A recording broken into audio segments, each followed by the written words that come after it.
Assalamualaikum, what's up guys, hope so you all and good. If you're special, so guys, if you haven't subscribed my channel, do subscribe it and please share it with your friends and fellows. So guys, today we'll discuss cardiovascular system for embryology. It's really important topic for embryology. Most of the MCQs and SCQs are gonna come from this topic. So starting with cardiovascular system, right? CVS basically हमारी body में जो first system होता है ना to develop, that is cardiovascular system, और ये कब develop होता है? 3rd वीक में। ठीक है, क्या करता है कि ये हमारी एम्ब्रियो को न्यूट्रिएंट्स और ऑक्सीजन प्रोवाइड करता है, और इसका ओरिजिन कैसा होता है? It is mesodermal in origin. ठीक है, ये आपने बातें याद रखनी है। These are important for MCQs, right. आगे हम हेमेटोपोइसिस देखने लगे हैं। तो हम जो हेमेटोपोइसिस यानी ब्लड सेल फॉर्मेशन है, ये हमारी yolk sac की वॉल से होती है। ठीक है, और कब होती है? 3 to 10 वीक्स में होती है। ठीक है, इसके अलावा जो हमारी ब्लड वेसल्स और बॉडी मेसेनकाइम है, ये 5th वीक में बनती है। लिवर जो है ये 6th वीक से बर्थ तक बनता है। ठीक है, 12th वीक में हमारे पास जो है वो स्प्लीन, थाइमस और लिम्फ ग्लैंड्स बनते हैं। ठीक है, और जो बोन मैरो की हेमेटोपोइसिस है ना, वो अप्रॉक्सीमेटली 30th वीक में होती है। आप इधर एक चीज़ नोट करेंगे कि यहाँ पे मुख्तलिफ हेमेटोपोइटिक साइट्स की जो ड्यूरेशन है वो आपस में ओवरलैप कर रही है। ठीक है, आगे हम देखते हैं कि जो हीमोग्लोबिन F है, ये आपको सिर्फ फीटस में ही नज़र आएगा। So this was just an introduction to your cardiovascular system. अब जैसे कि आपको CVS का नाम ही बता रहा है, यानी कार्डियोवास्कुलर सिस्टम, तो इसमें हम हार्ट की और वेस्कुलर सिस्टम की डेवलपमेंट पढ़ेंगे। इस वीडियो में मैं आपको कार्डियक डेवलपमेंट कराऊंगी या हार्ट की डेवलपमेंट कराऊंगी। वेस्कुलर सिस्टम का सिर्फ हम इंट्रोडक्शन देखेंगे। ठीक है, डिटेल में हम आर्टीरियल सिस्टम और वीनस सिस्टम की डेवलपमेंट बाद में देखेंगे। ठीक, तो starting with our just introductory session for vascular system. तो बेसिकली जो हमने देखा कि जितनी भी हमारी CVS के स्ट्रक्चर्स हैं, they are mesodermal in origin. तो ऑब्वियसली वेस्कुलर सिस्टम भी मीजोडर्मल सेल से ही बना होगा या मीजेनकाइमल सेल से बना होता है। फिर ये मीजेनकाइमल सेल्स क्या करेंगे? डिफ्रेंशिएट करेंगे और हमारे पास एंजियोब्लास्टिक सेल्स बना देंगे। ठीक है, ये एंजियोब्लास्टिक सेल्स जब ग्रुप अप करेंगे ना, तो ये हमारे पास ब्लड आइलैंड्स बनाते हैं। ये ब्लड आइलैंड्स जो हैं, ये आगे ब्लड वेसल्स बनाएंगी। ठीक है, अब हम देखते हैं बेसिकली ब्लड वेसल्स जो हैं वो 2 तरीक़ों से हमारे पास 2 मैकेनिज़म्स से बनती हैं। ठीक है, उसमें हमारे पास एक तो वेस्कुलोजेनेसिस डी नोवो फॉर्मेशन हो सकती है और दूसरी एंजियोजेनेसिस हो सकती है। ठीक है, जो वेस्कुलोजेनेसिस डी नोवो फॉर्मेशन है, उसमें क्या है कि आपके blood vessels in blood islands से बनेंगे। ठीक है, लेकिन जो एंजियोजेनेसिस है, इसमें आपके ब्लड वेसल्स जो ऑलरेडी प्रेजेंट होंगी ना आपके पास, प्री एग्जिस्टिंग ब्लड वेसल्स, उन्हीं से ही उनकी स्प्राउटिंग या बडिंग से हमारे पास न्यू ब्लड वेसल्स बन जाएंगी। ठीक है, तो ये था एक ब्रीफ सा इंट्रो फॉर वेस्कुलर सिस्टम। और आपने एक और बात याद रखनी है कि मेसेनकाइमल सेल्स ने डिफ्रेंशिएट करके जो एंजियोब्लास्टिक सेल्स बनाए थे ना, उन एंजियोब्लास्टिक सेल्स से हमारे पास एंडोडर्मल सेल्स जो है वो अराइज करते हैं। ठीक है, आगे हम देखते हैं अब जो मेन टॉपिक हमने इस वीडियो में डिस्कस करना है, दैट इज़ कार्डियक डेवलपमेंट। ठीक है, कार्डियक डेवलपमेंट हम स्टार्ट करने लगे हैं। अब जो हार्ट की डेवलपमेंट है ना, वो बेसिकली स्टार्ट होती है कार्डियक प्रोजेनिटर सेल से। ये कहाँ पे होते हैं? आपकी एपीब्लास्ट में प्रिमिटिव स्ट्रीक के लैटरली आपको नज़र आएंगे। ठीक है, तो जब कार्डियक प्रोजेनिटर सेल्स माइग्रेट करते हैं ना during 16 to 18 days, 16 to 18 days में ये कार्डियक प्रोजेनिटर सेल्स माइग्रेट करके कहाँ आ जाएंगे? आपके लैटरल प्लेट मेसोडर्म की विसरल लेयर में, और यहाँ पे ये क्या बना देंगे? U shaped clusters of cells. ये U shaped clusters of cells आपको न्यूरल प्लेट के सामने और ओरोफ्रिंजियल मेम्ब्रेन के सामने पड़े हुए नज़र आएंगे। इन U shaped cluster of cells को हम क्या कह देंगे कि ये हार्ट या कार्डियोजेनिक फील्ड है। क्या बताया मैंने ये बताया कि आपकी हार्ट की डेवलपमेंट किन सेल से शुरू होती है? कार्डियक प्रोजेनिटर सेल से। ठीक है, ये कार्डियक प्रोजेनिटर सेल्स आपकी एपीब्लास्ट में पड़े होते हैं प्रिमिटिव स्ट्रीक के लैटरली। ठीक है, जब ये कार्डियक प्रोजेनिटर सेल्स माइग्रेट करेंगे 16 to 18 डेज़ के दौरान, तो ये कहाँ आ जाएंगे माइग्रेशन के बाद? लैटरल प्लेट मेसोडर्म की विसरल लेयर में। ठीक है, यहाँ पे जब ये आ गए तो इन्होंने हमारे पास U shaped cluster of cells बनाए। ठीक है, ये U shaped clusters of cells आपके न्यूरल प्लेट और ऑरोफेरेंजियल मेम्ब्रेन के सामने पड़े होते हैं, ठीक है। इन U shaped clusters of cells को हमने नाम दिया कि ये हार्ट या कार्डियोजेनिक फील्ड है, ठीक है। अब ये था सारा काम जो 16 to 18 डेज़ में हो रहा था, 16 to 18 डेज़ के टाइम ड्यूरेशन में ये काम हो रहा था। अब हम डे 19 पे देखते हैं क्या होता है। 19th डे पे ये जो आपकी कार्डियोजेनिक फील्ड बनी थी ना, ये म्यूटेट कर गई, ठीक है। जब ये म्यूटेट कर जाती है तो हमारे पास 2 पैरेलल एंडोकार्डियल ट्यूब्स बनती हैं, ठीक है।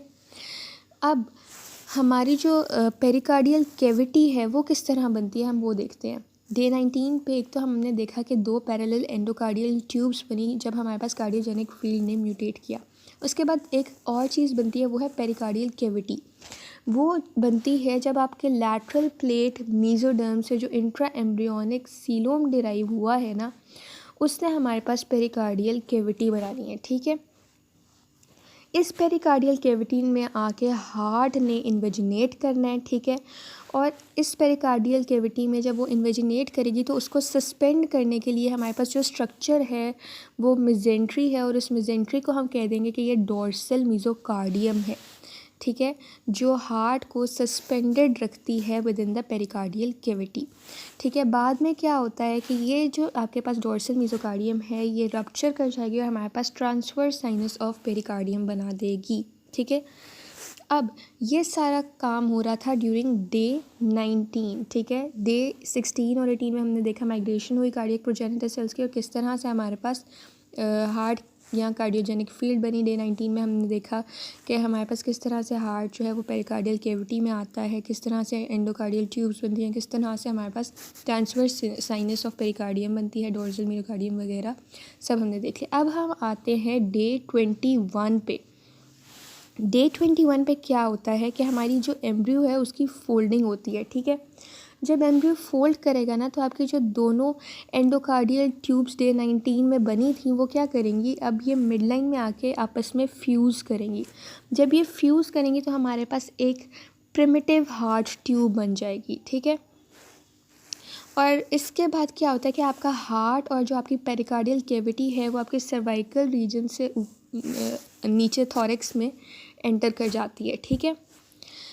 उसके बाद हम आ जाते हैं डे 22 पे, ठीक है। 21 डे पे हमने देख लिया कि फोल्डिंग की वजह से क्या हुआ, हमारे पास प्रिमिटिव हार्ट ट्यूब बनी और उसके अलावा हार्ट और पेरिकार्डियल कैविटी जो है वो थॉरेक्स में एंटर कर चुके हैं। डे 22 में हमारा हार्ट जो है वो बीट करने लग जाता है, ठीक है।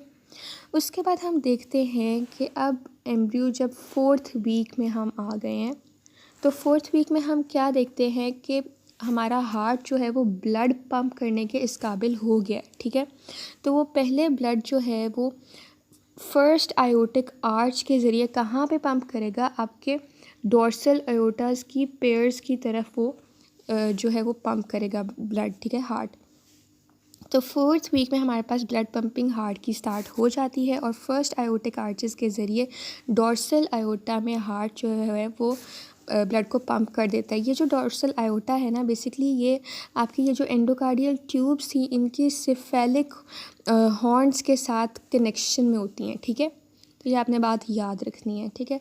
बाकी अब हम देखते हैं कि ये जो हमारे पास डे 21 में प्रिमिटिव हार्ट ट्यूब्स बनी थी, ठीक है, प्रिमिटिव हार्ट ट्यूब बनी थी, एक सिंगल प्रिमिटिव हार्ट ट्यूब बनी थी, उसकी वीनस ड्रेनेज क्या है तो उसको सप्लाई करती हैं हमारे पास 3 पेयर्स ऑफ वेन्स। इसमें आ जाती हैं अम्बिलिकल वेन, कार्डिनल वेन और विटलाइन वेन, ठीक है।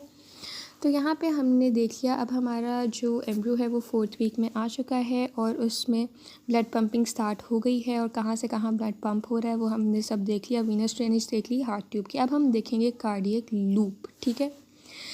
जब आपकी ये हार्ट ट्यूब जो हमारे पास 21 डे पे बनी थी, ठीक है, जब ये लेंथन करती है, एक्सपैंड करती है तो क्या होती है कि ये ना मुख्तलिफ चैम्बर्स में डिवाइड हो जाती है। 5 चैम्बर्स में डिवाइड होती है थ्रू 4 कंस्ट्रक्शंस। 4 कंस्ट्रक्शंस के ज़रिए ये 5 चैम्बर्स में डिवाइड होगी, ठीक है। ये जो चैम्बर्स हैं ये जब फर्दर इलोंगेट करेंगे तो हमारे पास ना एस शेप्ड कार्डियक लूप बना देंगे। ये मैं आपको दिखाती हूँ आगे। ये देखें, हमारे पास जब हमारी हार्ट ट्यूब, ये हार्ट ट्यूब है, इसने इलोंगेशन की, ठीक है, एक्सपेंशन की, तो क्या हुआ कि 4 कंस्ट्रक्शंस के ज़रिए, ये 1 कंस्ट्रक्शन, ये सेकेंड, ये थर्ड और ये फोर्थ 4 कंस्ट्रक्शंस के ज़रिए ये 1 2 3 4 एंड 5 चैम्बर्स में ये डिवाइड हो चुकी है, ठीक है, जिनको हम truncus arteriosus, bulbus cordis, primitive ventricle, primitive atrium और साइनस वेनोसिस कहते हैं। 5 चैम्बर्स में थ्रू 4 कंस्ट्रक्शंस ये डिवाइड हो चुकी है। और ये जो चैम्बर्स हैं, मैंने आपको बताया कि ये फर्दर जब इलोंगेट करते हैं तो आप देख सकते हैं यहाँ पे कि ये एस शेप्ड कार्डियक लूप बना रही है, ये देखें, एस शेप्ड कार्डियक लूप बना रही हैं, ठीक है, ड्यूरिंग फर्दर इलोंगेशन, ठीक है। अब इस लूपिंग प्रोसेस में क्या होता है कि हार्ट ट्यूब बेसिकली लूप करती है टूवर्ड्स द राइट साइड। ये आपने याद रखना है कि हमेशा हार्ट ट्यूब राइट साइड को ही लूप करेगी। जब ये राइट साइड पे लूप करेगी ना, तो आपका जो बल्बस कॉर्डस और जो आपका प्रिमिटिव वेंट्रिकल है, ये बल्बस कॉर्डस और प्रिमिटिव वेंट्रिकल ये वेंट्रली लाई करेंगी, और जो आपका ये प्रिमिटिव एट्रियम और साइनस वेनोसिस है, ये डॉर्सली प्रेजेंट होंगी, ठीक है। तो आपने ये बात याद रखनी है। आई होप आपको इतनी बात समझ आ गई है। अब हमारे पास एक कंडीशन होती है, दैट इज़ कंजेनिटल डेक्स्ट्रोकार्डिया, जिसे हम साइटस इन्वर्सिस भी कहते हैं। इसमें क्या होता है हमारे पास कि जो आपका प्रिमिटिव हार्ट ट्यूब है ना, वो राइट की तरफ रोटेट करने के बजाय वो किस तरफ रोटेट करता है, लेफ़्ट साइड की तरफ वो रोटेट कर जाता है। जब वो लेफ़्ट साइड की तरफ रोटेट करेगा तो आपके हार्ट की और जो आपके ग्रेट वेसल्स हैं उनकी ट्रांसपोजिशन होगी, ठीक है, यानी वो अपनी नॉर्मल जगह अटेन नहीं कर सकेंगे, ठीक है। तो आपको आई होप इतनी बात समझ आ गई है। आगे आप देख सकते हैं यहाँ पे कि जो आपका बल्बस कॉर्डस है, ये बल्बस कॉर्डस है और ये आपका प्रिमिटिव वेंट्रिकल है। ये दोनों आपस में इस बल्बो वेंट्रिकुलर सल्कस के ज़रिए सेपरेटेड हैं, ठीक है। इसी तरह ये आपका प्रिमिटिव एट्रियम है और ये आपका प्रिमिटिव वेंट्रिकल है, ठीक है। ये आपस में सेपरेटेड हैं थ्रू एट्रियो वेंट्रिकुलर सल्कस। तो ये बात आपने याद रखनी थी, ठीक है। हम 4th वीक ही डिस्कस कर रहे थे, जिसमें हमने देखा क्या क्या देखा कि हमारे पास पहले तो इसमें ब्लड की पंपिंग हुई कि फर्स्ट आयोटिक आर्च में ब्लड पंप किया डोर्सल आयोटा की तरफ, ठीक है। उसके बाद हमने देखा कि हमारे पास वीनस ड्रेनेज जो थी वो देखी। फिर हमने देखा कि कार्डियक लूप्स बने हमारे पास 4th वीक में ही। अब हम देखेंगे कि हमारे पास एंड ऑफ 4th वीक में आके क्या होता है, ठीक है। तो एंड ऑफ 4th वीक में हमारे पास क्या होता है कि जो मीजेनकाइमल सेल्स हैं आपके जो प्रिमिटिव एट्रियम के डोर्सल और वेंट्रल वॉल्स पे जो पड़े होंगे, ठीक है, वो हमारे पास एंडोकार्डियल कुशन्स बना देते हैं अपनी हर साइड पे, ठीक है। एंड ऑफ 4th वीक में क्या होता है कि हमारे पास, मैं आपको यहाँ पे दिखाती हूँ, ये देखें, ये हार्ट है, ये थोड़ा एडवांस स्टेज का हार्ट है, यानी 8th वीक का हार्ट है। इसमें क्या वो कहते हैं कि आपके जो मीजेनकाइमल सेल्स हैं एट्रियाज के डोर्सल और वेंट्रल वॉल्स पे जो प्रेजेंट हैं, वो हमारे पास एंडोकार्डियल कुशन्स बनाते हैं। इनको हम एवी कुशन्स भी कहते हैं, ठीक है, इनको हम एवी कुशन्स भी कहते हैं।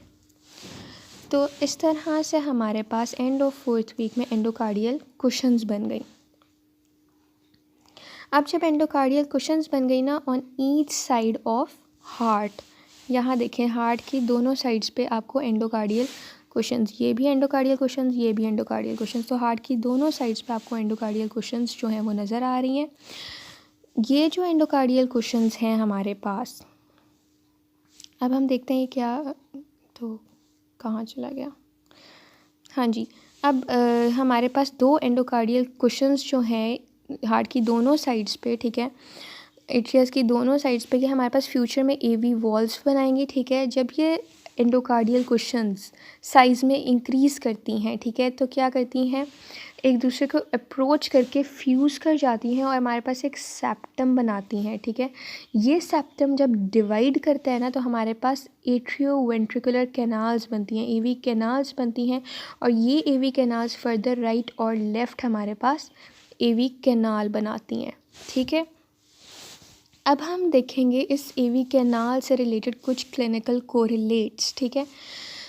तो हमारे पास जो पहला क्लिनिकल कोरिलेट है that is persistent AV canal. इसमें क्या होता है कि हमारे जो एवी कुशन्स या जो एंडोकार्डियल कुशन्स बने थे फ्रॉम आवर प्रिमिटिव एट्रियम के जो डोर्सो वेंट्रल वॉल्स में जो मेसेनकाइमल सेल्स से वहाँ से जो एंडोकार्डियल कुशन्स बने थे, जब वो एवी कुशन्स या एंडोकार्डियल कुशन्स फ्यूज़ नहीं हो पाते, उनकी नॉन फ्यूजन होती है, ठीक है, तो फिर हमारे पास परसिस्टेंट एवी कैनाल वाला डिफेक्ट हमें नज़र आता है, ठीक है।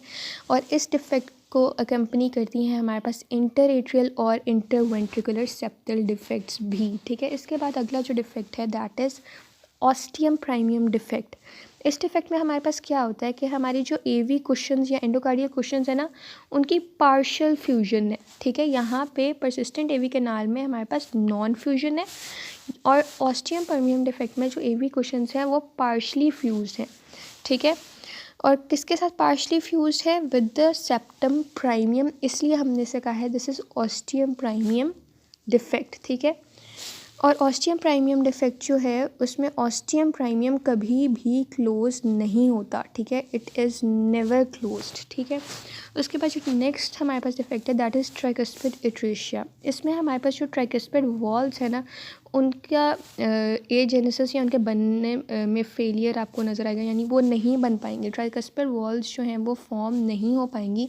तो हमारे पास जो क्लिनिकल कोरिलेट होगा दैट इज़ ट्राइकस्पिड एट्रेशिया, ठीक है। इस एनोमली में क्या होता है कि आपका एट्रिया से वेंट्रिकल की तरफ राइट साइड पे, जो राइट एट्रिया और वेंट्रिकल है, वहाँ पे राइट एट्रियम से राइट वेंट्रिकल में ब्लड नहीं जा रहा होता, ठीक है। जब ब्लड नहीं जा रहा होगा तो हमारे पास जो कंडीशंस होंगी उसमें हमारे पास पेटेंट फोरामेन ओवेल हो सकती है, ठीक है, जिसकी वजह से ब्लड जो है राइट एट्रियम से राइट वेंट्रिकल की तरफ नहीं जा रहा होता। इसके अलावा हमारे पास हाइपरट्रॉफी हो सकती है लेफ़्ट वेंट्रिकल की, या कोई भी इंटरवेंट्रिकुलर सेप्टल डिफेक्ट्स हो सकते हैं, या फिर अंडर डेवलप्ड राइट वेंट्रिकल हो सकती है, ठीक है। उसके बाद है next anomaly that is due to AV canal that is Ebstein's anomaly. इसमें क्या होता है कि हमारे पास ट्राइकस्पिड वॉल्व्स जो है ना वो डिस्प्लेस हो जाते हैं, वो अपनी नॉर्मल पोजीशन पे नहीं होते, ठीक है, हार्ट में अपनी नॉर्मल पोजीशन पे नहीं होते बल्कि कहीं और होते हैं, ठीक है।